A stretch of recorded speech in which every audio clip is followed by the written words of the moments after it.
একটি প্রশ্ন করা হচ্ছে যে একসাথে দুটি রোজার নিয়ত করা কেমন।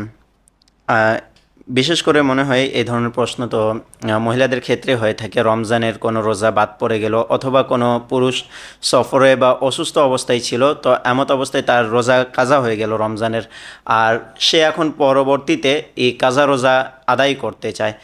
তো সাধারণত প্রশ্ন থাকে যে এখন আমি যে রোজা আদায় করব এর সাথে কি নফল রোজার নিয়ত করতে পারি কি না।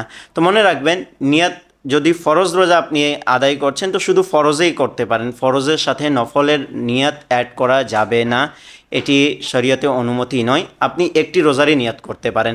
হ্যাঁ, তাছাড়া যদি নফল রোজা থাকে, যেমন কেউ আশুরার রোজা রাখলো আর আশুরার দিনেই শুক্রবারের দিন পড়লো অথবা সোমবারের দিন পড়লো, তো এই জুমার দিনের নফল রোজার নিয়ত অথবা সোমবারের নফল রোজার নিয়ত, দুই নফল রোজার একসাথে নিয়ত করতে পারে। সওয়াব আল্লাহ তাআলা তাকে বেশি দেবেন। কেন? আল্লাহ তাআলা রহমান রাহিম, তার দেয়ার ভাণ্ডারে কোনো কমতি নেই। তো আশা করা যায় এমত অবস্থায় তার সওয়াব, তার নেকি বেশি হবে, কিন্তু ফরজ রোজার সাথে অন্য কোনো রোজার নিয়ত করা যাবে না।